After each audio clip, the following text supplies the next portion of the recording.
La participation équitable et le leadership des femmes dans la vie politique et publique sont essentiels pour atteindre les objectifs de développement durable d'ici 2030. Et pourtant, les données indiquent que les femmes sont sous-représentées à tous les niveaux du pouvoir décisionnel à travers le monde et que la parité entre les sexes est encore loin d'être atteinte dans la vie politique. Comment renforcer le pouvoir des femmes en vue d'atteindre les postes à responsabilité? Vous trouverez des éléments de réponse dans un reportage que vous proposera la rédaction de Parole des femmes. Fille aînée du patriarche Antoine Gizenga et représentante du Parti lumumbiste unifié au Canada pendant plusieurs années, Dorothée Gizenga a depuis la mort de son frère Luigi Gizenga été choisie pour réorganiser le PALU. À travers CAPU, le comité d'action pour un PALU unique et unifié, elle a soutenu l'idée d'exploiter toutes les pistes pour atteindre cet objectif. Elle nous en parlera dans la rubrique rencontre. Et pour terminer, nous respecterons notre tradition en ouvrant comme à l'accoutumée le portail de l'actualité de la condition des femmes dans le monde.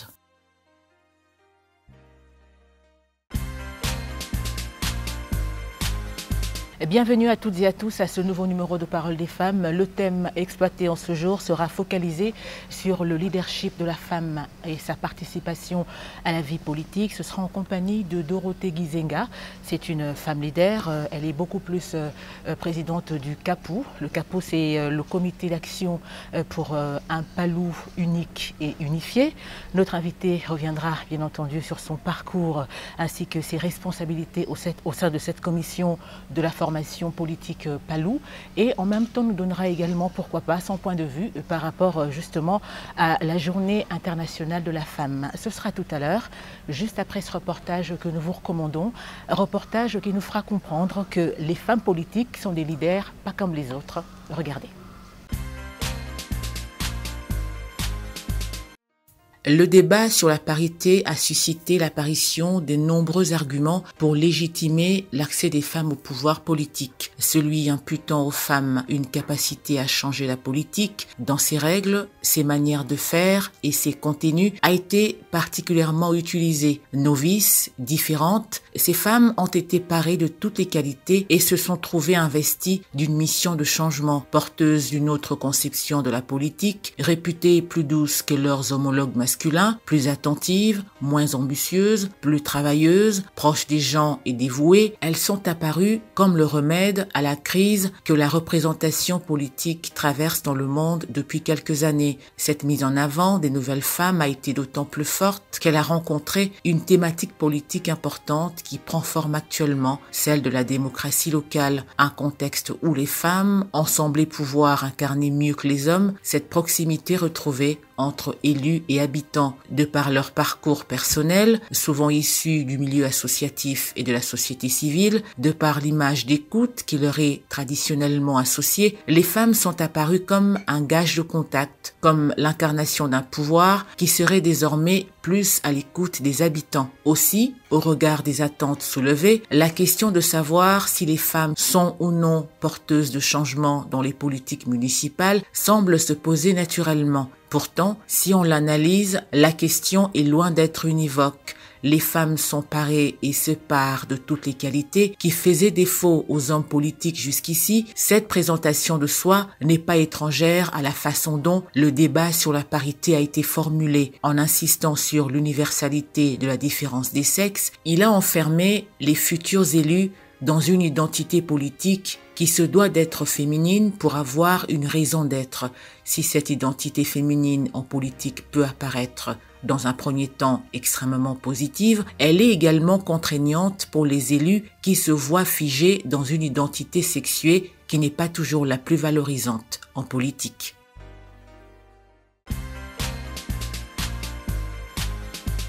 Merci à vous de nous rejoindre dans la deuxième partie de ce Parole des femmes consacrée, vous le savez, à la rubrique rencontre. Et comme nous l'avions annoncé au début dans le sommaire de l'émission de ce jour, nous parlerons justement du leadership de la femme ainsi que sa participation à la vie politique. Ce sera en compagnie, pour le compte de ce jour, de Madame Dorothée Gizenga. On l'a dit, présidente du CAPU, rappelons-le, c'est le comité d'action pour un PALU unique et unifié. Madame, bienvenue sur notre plateau. Merci. Même si c'est vous qui nous recevez chez vous. Oui, c'est un plaisir. Merci pour cet honneur que vous nous faites. Vous me faites honneur. Comment allez-vous? Je vais bien, merci. On va rappeler que vous êtes la fille aînée du patriarche Antoine Gizenga, décédé en 2019, paix à son âme. Merci. Et en même temps aussi, on l'a dit, président du CAPU, on en reparlera un peu plus tard, mais dites-nous un peu, quel souvenir gardez-vous de cet homme, de ce grand homme, tout d'abord en tant que père et ensuite en tant que politique? Et je vous remercie de parler tout d'abord en tant que père, parce que les gens oublient souvent qu'il était notre père et que nous l'avons d'abord en enfance connu comme notre père et ensuite comme homme politique dont nous sommes devenus fiers. Notre père était un homme constant, un homme intègre et un homme de discipline.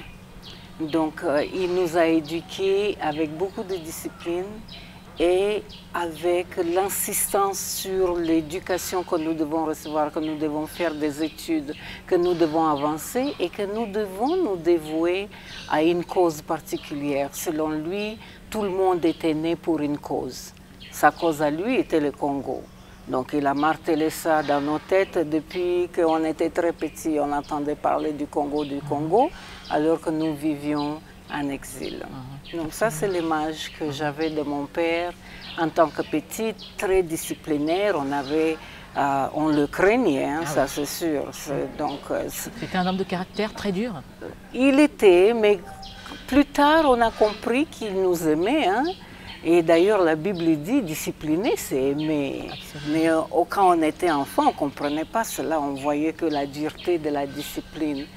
Mais ça nous a beaucoup servi dans la vie par la suite. Et même aujourd'hui, tout ce que je suis en train de faire, c'est avec une planification bien disciplinée.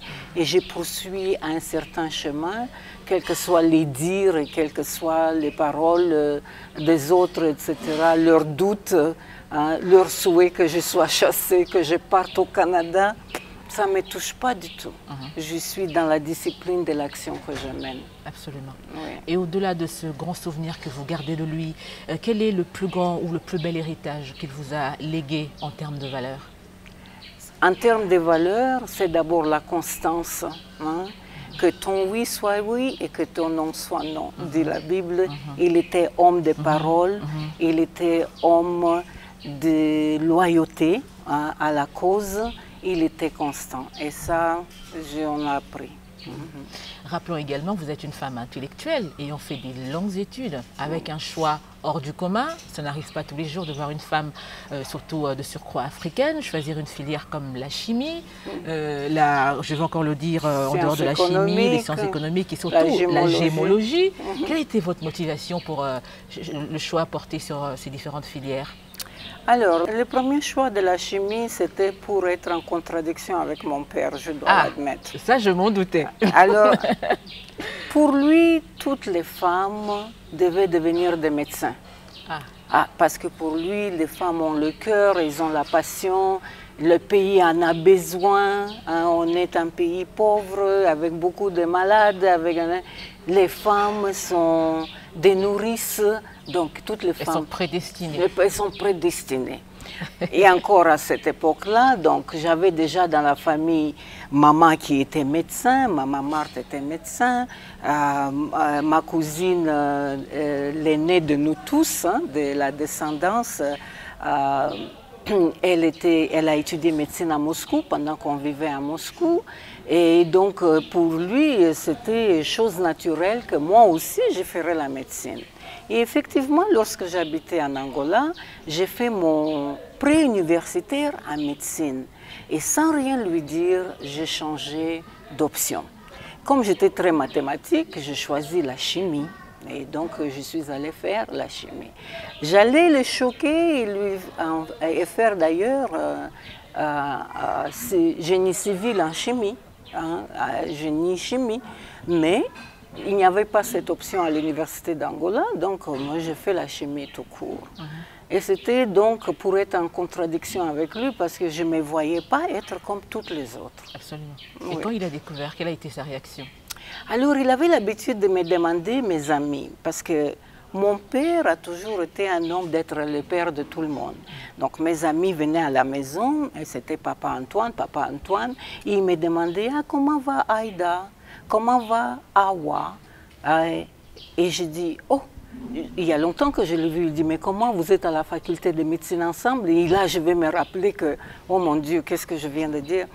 Mais par la suite, j'ai décidé que j'allais lui dire la vérité. Et un an après que j'ai fini la première année de chimie, je me suis assise avec lui, je dis, papa, j'ai quelque chose à te dire. Alors il dit, c'est quoi? Je dis, je ne suis plus en médecine. Qu'est-ce que tu es en train de faire? Je dis, la chimie. Il dit, ça te regarde. C'est comme ça qu'il a pris la chose. On a laissé. Il faudrait également dire que vous aviez été à la tête d'une initiative qui évolue dans le secteur minier. Et c'est bien sûr l'initiative Diamant et Développement. Oui. Quel rôle y jouez-vous? J'étais la directrice générale et j'étais la fondatrice avec d'autres membres de l'industrie de diamants et de la société civile. On a créé l'initiative Diamant et Développement parce qu'on était membre du processus de Kimberley et on a constaté que malgré l'existence de ce processus international, l'essor des artisans miniers, donc la production en petite échelle, et la production artisanale n'avait pas changé malgré que la guerre des diamants était déjà terminée. Et nous avons décidé que pour que les guerres ne reviennent pas, il fallait changer le sort des artisans miniers. Et je me suis lancée dans cela. Bien sûr. Et en quoi consistait exactement votre travail?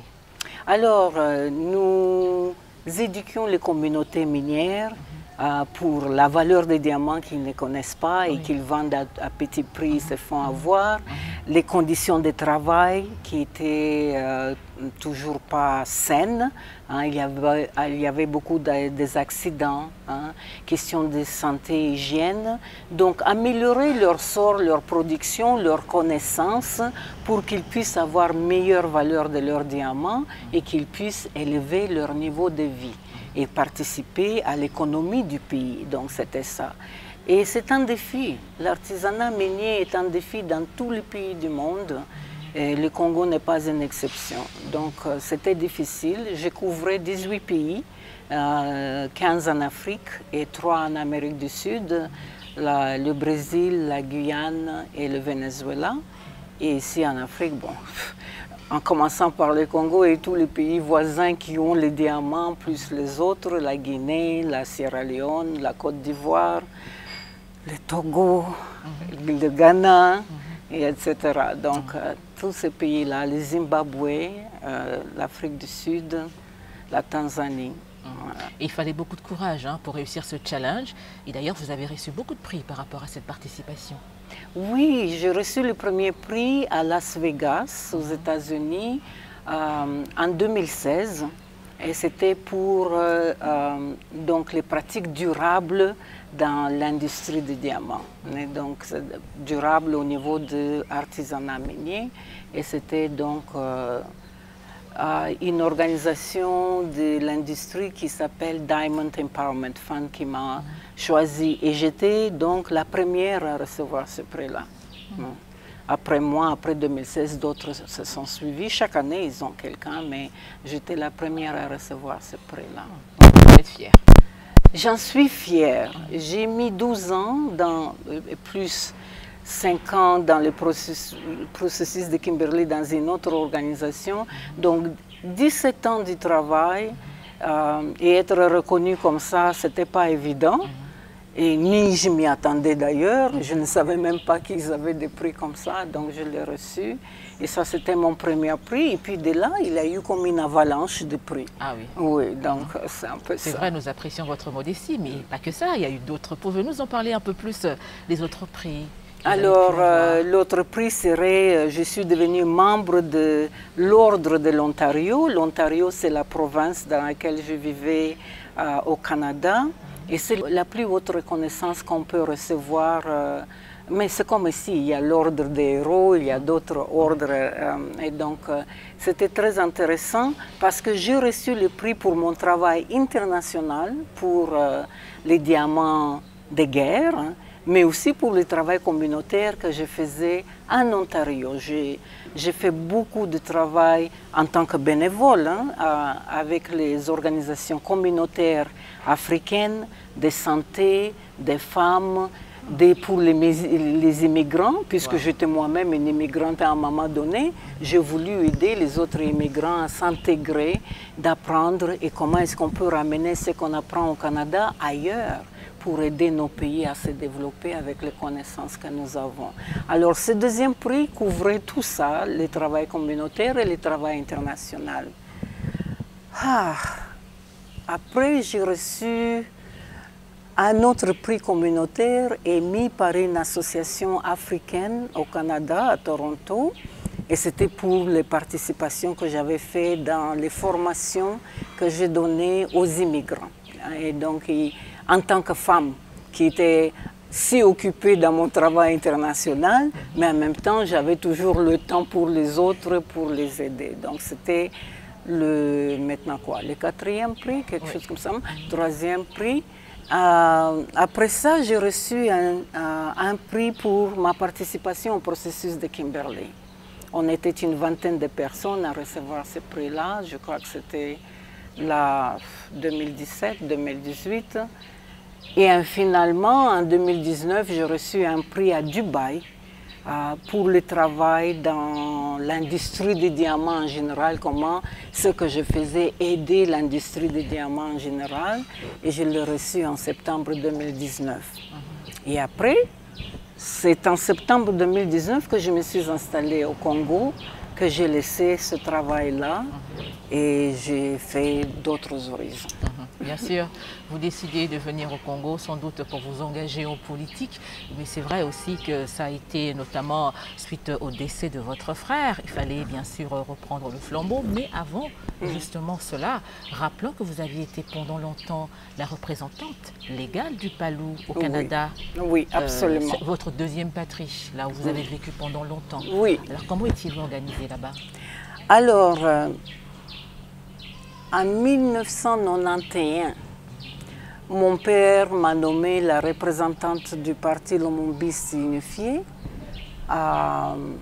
au Canada. Et je dois vous dire que j'ai pris peur. Ah oui. Je me suis dit, mais moi qui aime mon petit anonymat, beaucoup de gens ne savaient pas que je suis la fille de Gizenga parce que je ne vois pas pourquoi je dois grandir cela, vous exposer. Oui, j'ai toujours pensé, comme mon père nous a enseigné, que j'allais frayer mon propre chemin. Et je l'ai fait. Alors, auprès de la communauté congolaise, beaucoup ne me connaissaient pas comme d'autres. Et là, du coup, je devais sortir de mon anonymat pour pouvoir les recruter, devenir membre du Palou, etc. C'était une tâche énorme pour moi. Alors, je l'ai fait. Et je l'ai fait dans 3 villes du Canada, Toronto, Ottawa et Vancouver. Et ensuite, j'ai déménagé de Toronto pour Ottawa pour continuer cela à Ottawa.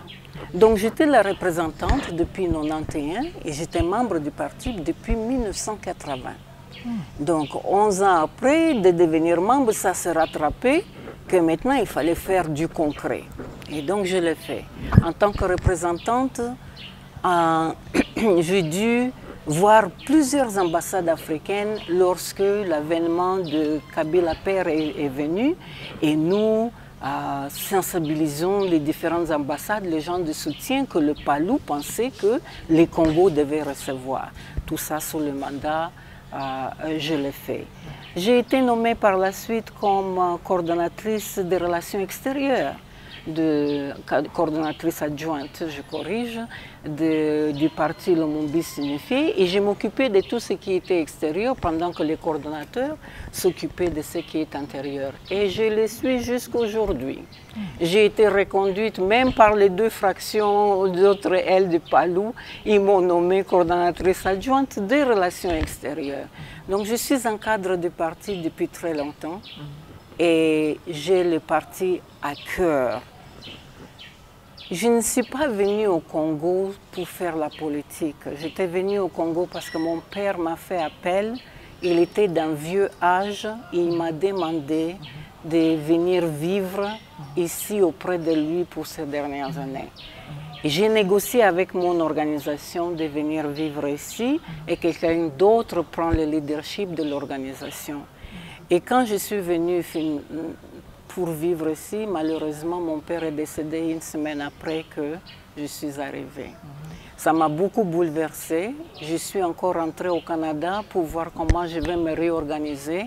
Mais j'ai tenu promesse, je suis revenue pour appuyer mes frères dans les malheurs que nous vivions et qu'il fallait faire quelque chose. Absolument. Et puisque vous êtes politiquement active, disons ça comme ça, quel objectif souhaiteriez-vous atteindre? C'est vrai, vous avez une grande responsabilité au sein du PALU, mais en dehors de ça, d'une manière générale, vous en tant que politique, quel serait votre objectif? Bon, nous sommes dans des circonstances très particulières que notre parti a dégradé au fur et à mesure des années. Et donc, il faut remonter le parti. Après la mort du patriarche, la dégradation a un peu accéléré. Et après la mort de mon frère, le parti s'est scindé. Maintenant, je me suis donné le mandat de continuer la lutte de mon frère et continuer la vision de mon père.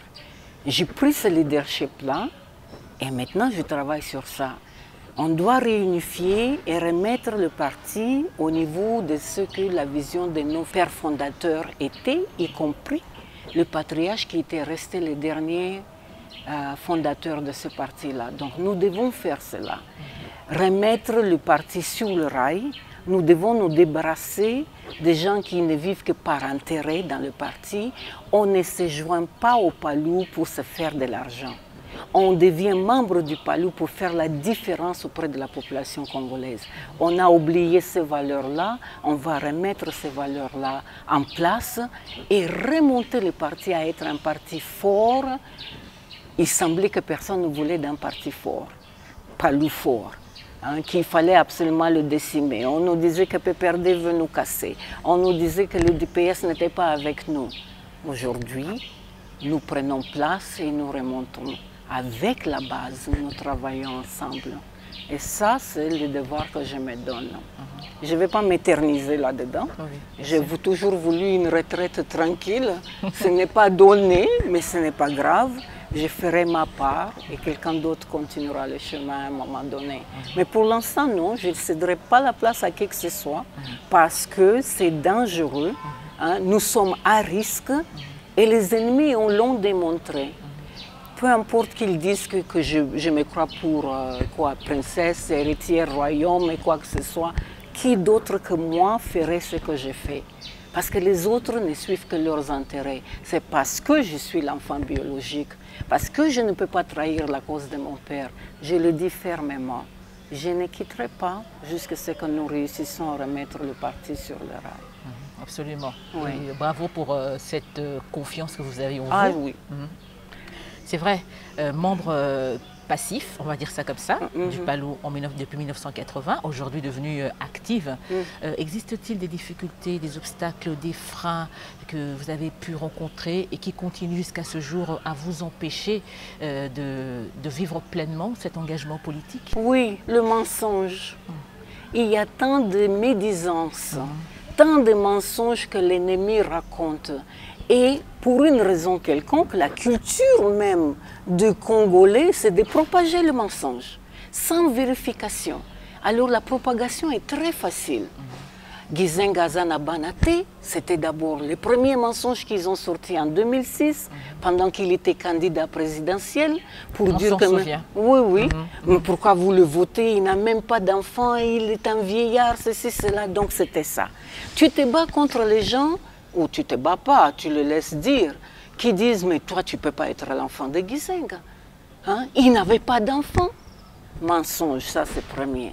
Deuxième mensonge, et que je vais rentrer au Canada, que combattre là suffisamment fort, elle va tout abandonner et elle va rentrer au Canada. Voyons voir, ils n'ont qu'à voir. Ça c'est deuxième mensonge. Ah oui. Ah oui. Mais il y a plein comme ça. Donc, la médisance, l'opprobre, mensonge, c'est sur cela que l'ennemi vit. Tu ne peux pas perdre ton temps à les contredire. Tu ne peux que démontrer ce de quoi tu es capable. Et chaque fois que je passe à la télé, et merci pour m'avoir invité, les gens me découvrent. Les gens font des commentaires positifs et disent « Ah, mais nous, on ne savait pas que le patriarche avait des enfants. Et encore des enfants si intelligents. » Mes diplômes, je ne les ai pas achetés. Ah non. Non. Personne ne me les a donnés gratuitement. Mon expérience que j'ai faite dans plusieurs organisations, dans toute une carrière, elle n'est pas inventée. Je l'ai vécu, les gens m'ont vu ici. Chaque année, avec mon organisation, je faisais au moins 4, 5, 6 voyages par année pour le Congo tout seul. Je vous rappelle que je couvrais 18 pays. Je disais aux gens que mon deuxième adresse, c'est Air France. Parce que j'étais tout le temps dans l'avion. Ah oui. Mais c'est ça. En quittant le Congo, pour profiter du même billet, il fallait s'arrêter dans d'autres pays que je couvrais. J'étais tout le temps dans les avions. Et ça, ce n'est pas une invention. Ça fait partie de ma vie, de mon CV. Et j'en suis fière. Absolument. Nous également. C'est vrai, vous revenez au Congo pour épauler, si on peut le dire ainsi, votre père qui malheureusement décédera une semaine après. Votre frère reprendra le flambeau en tant que secrétaire général du PALU et qui par la suite décédera aussi. Et vous avez été choisi, vous, pour organiser, mettre en place une commission pour réorganiser justement le PALU. Quelle a été, ou quelle est encore jusqu'à ce jour, l'étape la plus difficile par rapport à ce challenge? Alors, je vais un peu recadrer les choses. Avant de mourir, 6 mois avant de mourir, à 7 mois avant de mourir, mon frère m'avait nommée comme la coordonnatrice de la commission ad hoc préparatoire du congrès. Je ne sais pas qu'est-ce qui l'a inspiré, mais il me disait qu'il était entouré de beaucoup d'ennemis, qu'on le combattait beaucoup et qu'il faisait confiance que moi j'allais faire ce travail et l'amener jusqu'au bout. Je dois dire que c'est vrai. Il a fait confiance à la bonne personne. Et j'ai créé une commission. On était à 10 et chacun avait ses sous-commissions. On était jusqu'à 64 personnes. Nous avons fait l'analyse de toutes les structures du parti, des textes, des organes. Nous avons vu notre projet de société à revoir. Nous avons fait tout ce travail massif pour présenter, pour qu'on puisse aller au congrès. Notre premier congrès s'est tenu en 1964. On ne pouvait pas aller à un deuxième congrès 56 ans après et laisser les textes tels qu'ils étaient, laisser les organes et les structures telles qu'elles étaient parce que quelque chose ne marchait pas. On a dégringolé depuis qu'on avait pris le pouvoir en 2006. Le goût de l'argent avait changé le parti. Il fallait maintenant mettre des garde-fous.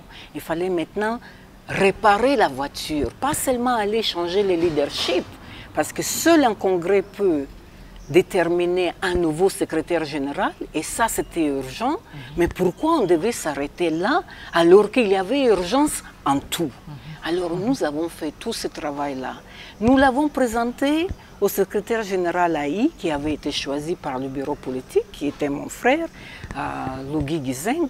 Nous l'avons présenté ça, et il nous a confirmé par écrit en mai que cette commission va être confirmée en tant que le nombre de personnes, etc., et mutée par la suite en un comité préparatoire du congrès.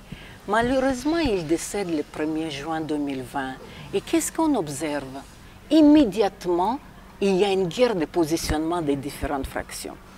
C'est ainsi qu'à la veille de son enterrement, je suis sortie à la télé 50 pour rappeler tout le monde à l'ordre et dire que, attention, personne ne fera ici une manœuvre de déterminer un nouveau secrétaire général sans qu'on aille au congrès.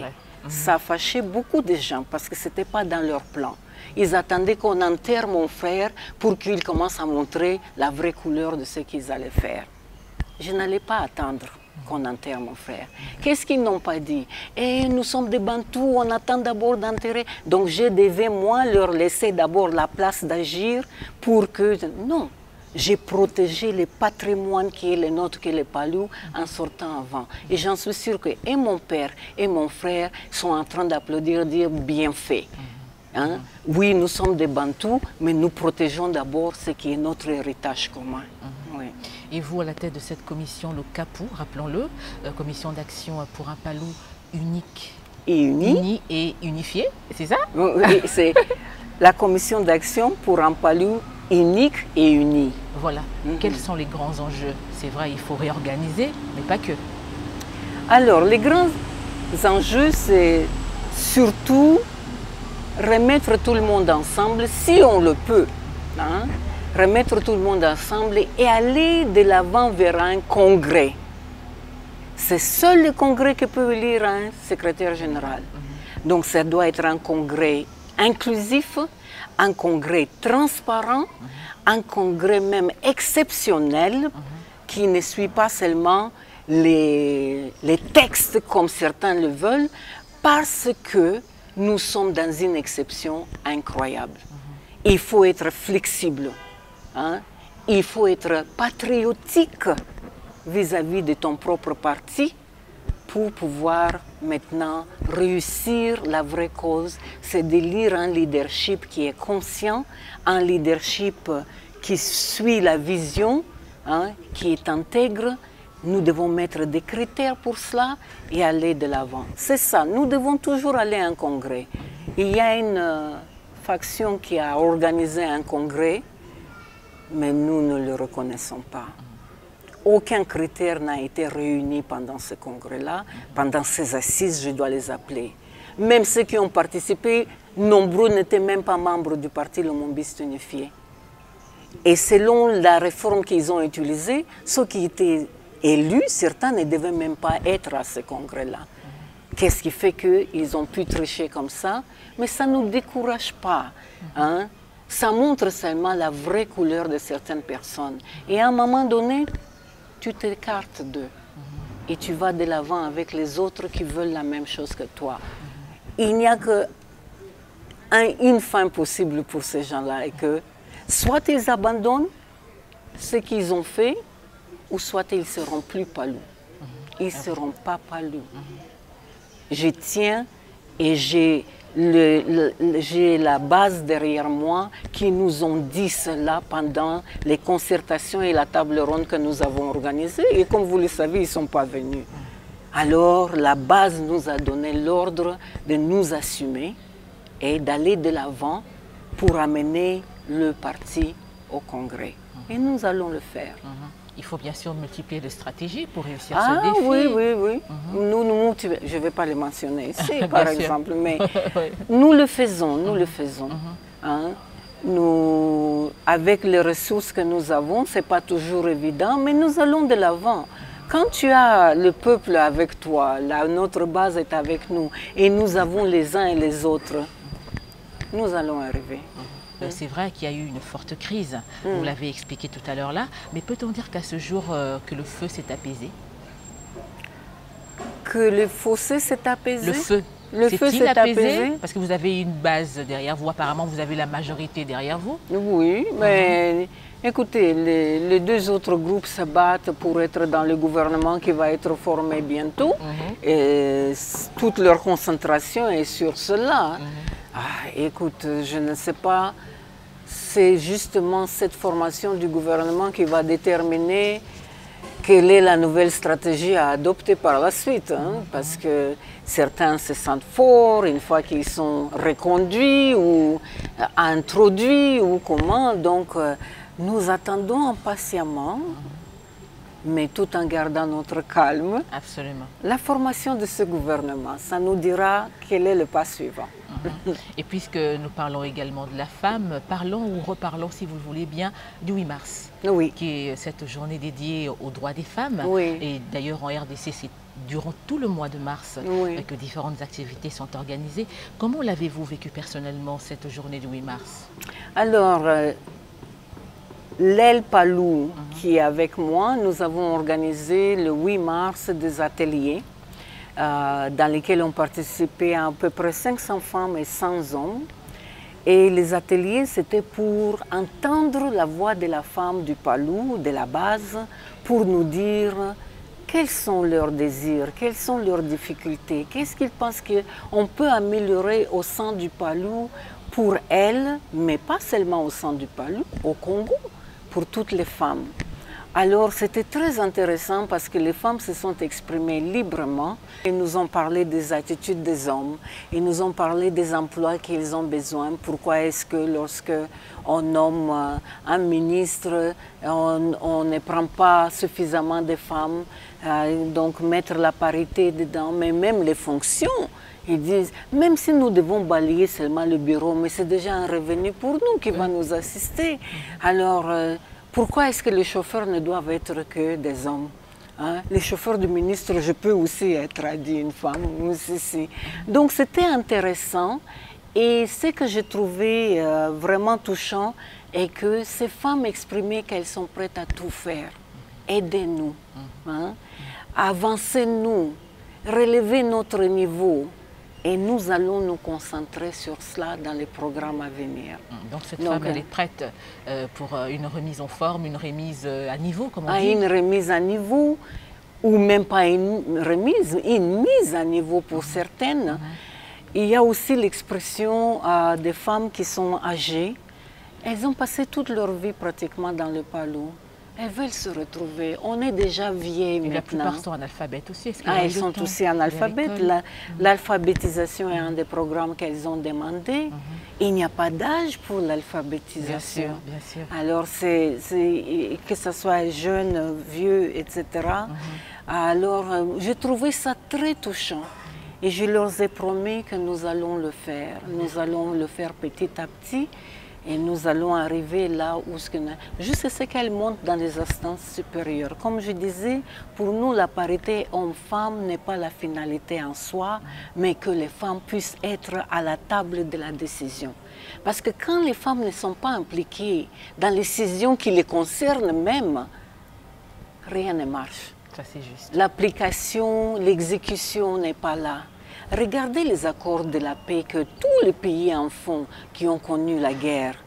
Si les femmes sont absentes de la table de négociation, la paix n'est jamais durable. Et l'application même des résolutions prises pendant ces tables rondes de négociation, etc., est très lente. Et les femmes continuent à être les plus grandes victimes de ces guerres. Alors c'est important que nous mettons la femme à la table de la décision. La première congressiste noire des États-Unis avait dit que si on ne vous invite pas à la table, amenez votre chaise pliante. Imposez-vous. Imposez-vous. Et c'est ce que nous allons faire. Nos femmes du Palou sauront s'imposer à la table de décision. Il faut inculquer, hein, parce qu'apparemment les pesanteurs sont tellement lourds que la femme ne se fait pas confiance en elle. Mais voilà, j'allais dire que souvent la pesanteur est dans la femme elle-même. Des décennies de mépris, de non-considération de la femme ont fait que la femme n'a pas souvent confiance en elle-même. Pire même, elle n'a pas confiance en d'autres femmes. Elle est la première à saboter les autres femmes, qu'elle ne veut pas qu'elles gagnent les élections. Nous devons changer tout cela, qu'elles comprennent que c'est en union, en nombre, que nous avons la force. Et rééduquer la femme à servir les femmes. On n'est pas là pour être des Margaret Thatcher, tout simplement. On est là pour avancer la femme. La première éducatrice dans un foyer, c'est la femme. Dans le pays, donc, c'est la femme. C'est vrai que la femme est présente au sein du parti Lumumba unifié, mais quel rôle joue-t-elle, cette femme? Elle est très disposée à tout ça, elle vous a donné ses recommandations, ou plutôt dire ce qu'elle attend du parti. Oui. Quelle place occupe-t-elle? Alors nous avons plusieurs niveaux de femmes dans le Palou. Il y a la femme militante qui est à la base, nous avons des femmes cadres, et nous avons aussi des femmes qui ont tenu des responsabilités au niveau du gouvernement. Donc nous avons eu Laure Marie Kawanda qui était ministre des Transports, après elle est devenue secrétaire permanente et elle n'est plus avec nous dans le Palou. Les divergences, c'est ce que ça fait, etc. Nous avons eu d'abord, la toute première, c'était Maman Thérèse Pakassa, pour ne pas mentionner la veuve du patriarche, Maman Anne Bouba Gizeng, qui a vécu à côté de lui, a combattu à côté de lui 40 ans Donc, et ça, ce n'est pas à négliger. Nous avons eu des femmes vaillantes dans notre parti. Aujourd'hui, on a des femmes députées, on a des femmes sénatrices dans le Palou, quelle que soit l'aile auquel elles appartiennent aujourd'hui. Et puis, il y a moi-même aussi, il ne faut pas oublier. Bien sûr. Mais au-delà de tout ça, madame, quels sont les mécanismes mis en place par le Palou pour encourager la participation de la femme à la vie publique? Alors, c'est justement la partie que nous devons travailler. Que ce ne soit pas un hasard ou une faveur parce qu'elle est une connaissance, que ce soit un système qui est équitable et pour les hommes et pour les femmes. On ne va pas favoriser les femmes et diminuer les hommes, non. C'est une parité, donc nous devons avancer tout le monde qui a besoin. Hein? L'équité ne veut pas dire nécessairement égalité. Hein? C'est proportionnel. Donc nous devons faire ça. Oui. C'est la partie donc nous devons mettre en place, réfléchir là-dessus, comment systématiser le progrès et l'émancipation de la femme au sein du Palud et au sein de la communauté congolaise. Et certes, les partis politiques ont un grand rôle à jouer dans le mécanisme, c'est-à-dire motiver les femmes, les encourager à une participation publique effective. Et que dire de la candidature des femmes aux élections? Absolument, c'est ce que nous voulons. Parce que tant que la femme n'est pas dans les instances de décision, parce que quand elle participe aux élections, cela veut dire qu'ils vont jouer un rôle décisif. Alors c'est ça que nous avons besoin, agrandir le nombre de femmes qui peuvent être candidates, candidates viables, hein, pas seulement la vanité, là, mais candidates vraiment viables, qui comprennent l'idéologie du parti et sont prêtes par loyauté à exercer l'idéologie du parti. Parce que nous avons d'autres qui sont à la place de décision, mais ce qu'elles voient, c'est leur poche. Ce qu'elles voient, c'est leur positionnement. Ce n'est pas ce genre de femmes que nous avons besoin dans les élections. Ce n'est pas cela que nous voulons élire. Nous voulons élire la femme qui va servir le Congo, la femme qui va servir son parti et les autres femmes. La femme congolaise, vous l'avez remarqué comme vous, comme nous d'ailleurs, s'est engagée politiquement et de plus en plus il y a aussi des jeunes. Mais dans cet engagement politique de la femme congolaise, qu'est-ce qui vous dérange un tout petit peu? Si on vous demandait de changer un peu les choses, ce serait laquelle? Donc, vous voyez, vous posez des questions lourdes là. C'est d'abord que il faut être là pour une cause. Quand tu n'as pas une cause, tu n'as rien en fait. Tu ne produis rien de bon, tu n'offres rien de bon, hein? Tu n'offres que ce qui te servent à toi. C'est d'abord ça. Je voudrais que, et pas seulement pour les femmes, hein, ça c'est aussi vrai pour les hommes. On doit venir au pouvoir, à la décision, pour avoir un changement social. Ce n'est pas un bénéfice personnel. Le peuple est en train de t'élire en tant que député parce qu'il a un espoir que tu changeras les choses. Il ne faut pas aller leur distribuer des pagnes et des t-shirts, hein, les ballons ou quoi encore, pour acheter leur loyauté de te voter et ne rien faire pour eux par la suite. Et c'est un peu ce que est la politique congolaise. Nous pensons et nous espérons que la donne va changer. Peut-être à partir de ce nouveau gouvernement qui va se former. Il faut choisir les têtes qui ont des convictions, hein, qui vivent pour le changement social, pas personnel, mais communautaire, national. C'est comme ça.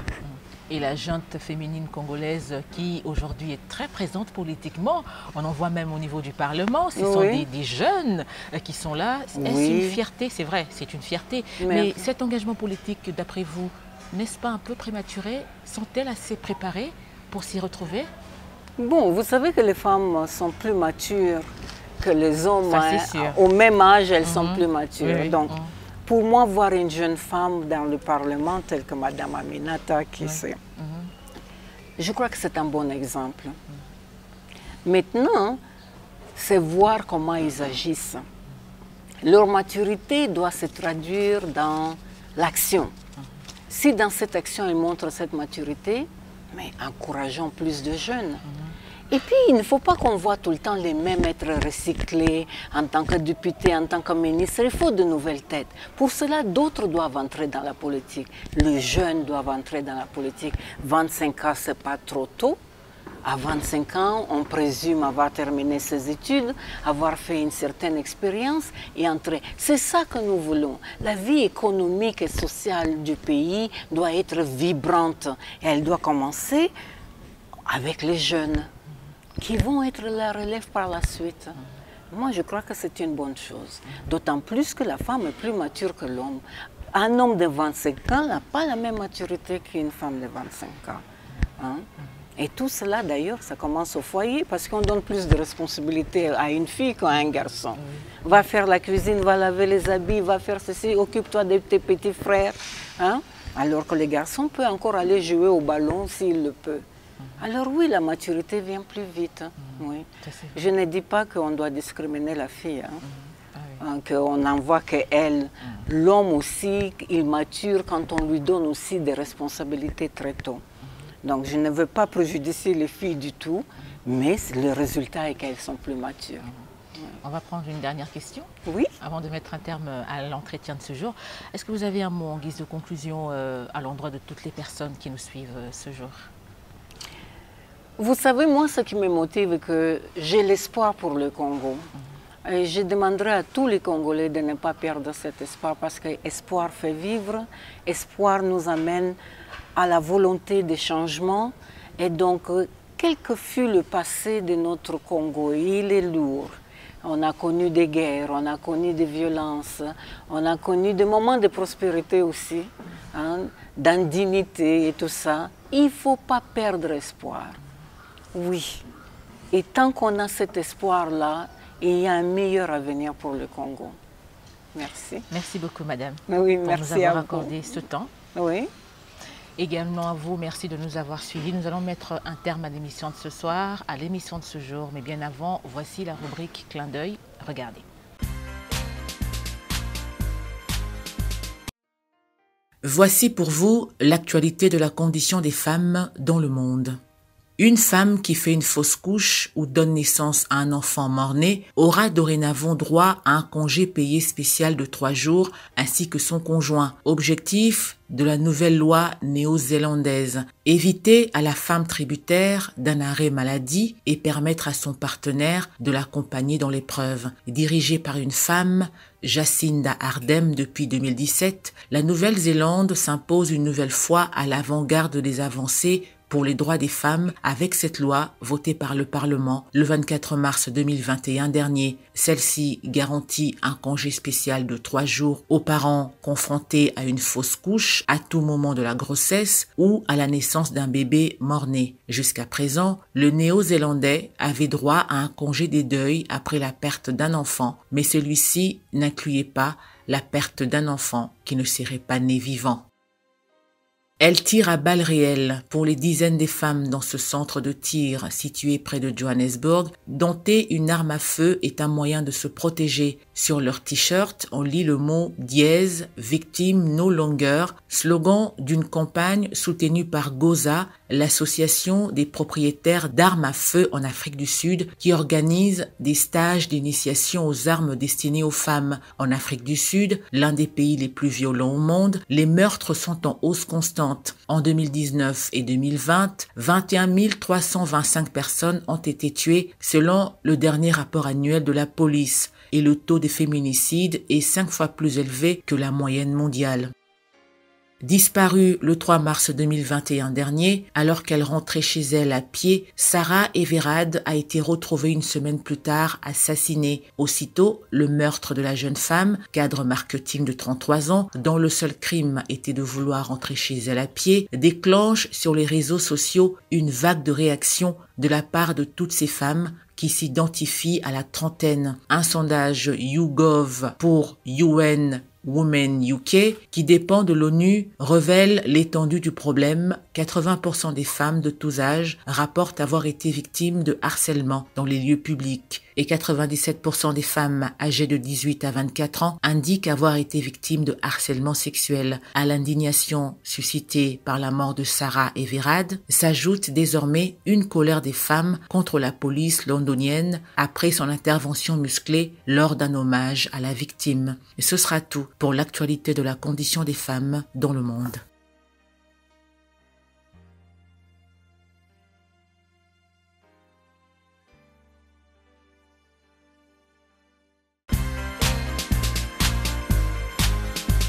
Parole des femmes, c'est terminé pour ce jour. Merci à vous de l'avoir suivi avec un aussi grand intérêt. Rendez-vous la semaine prochaine.